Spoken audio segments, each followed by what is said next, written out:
Hello everyone, now we are going to analyze a Nessus report. So now that our Nessus scan has been completed, we can go ahead and click on it and it will take us to the scan page. And in the scan page you can see that they rank vulnerabilities by critical, high, medium, low, and informational. This doesn't mean that criticals are always the easiest ones to exploit. Sometimes you may have to chain a couple of medium exploits to gain a critical exploit. So just keep that in mind while we go through all of this reporting. So we can go ahead and click the IP address, or we can click this tab up here. Now you can see from the vulnerabilities tabs, we see a bunch of different vulnerabilities.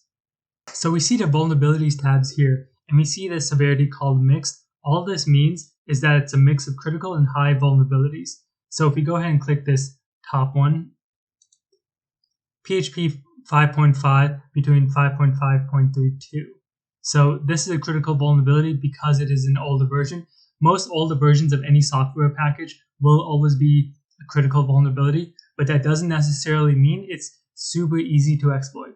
So if we scroll down to the bottom right, we can see exploit available, false. Exploit ease, no exploit is required. So this will require some manual effort in exploitation. It's not always the easiest where you can download some program online to easily exploit the machine. It takes a little bit more effort, takes a little bit more technical knowledge.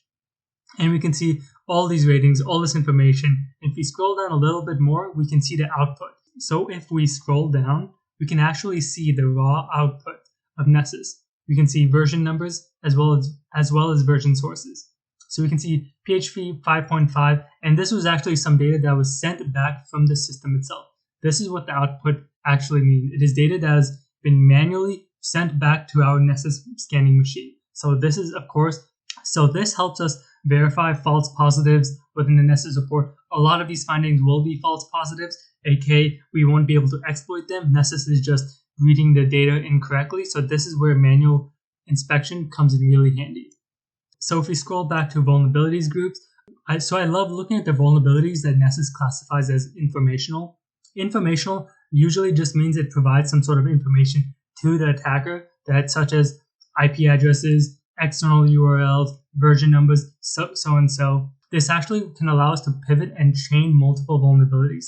So if we go over to this mixed one, web servers, and we can actually see web server directory enumeration. So what this means is that we can actually find all the folder paths that are located within this web server. So we can actually see here /admin /css, which is just styling, /image, images, JS, which is JavaScript, and a blog.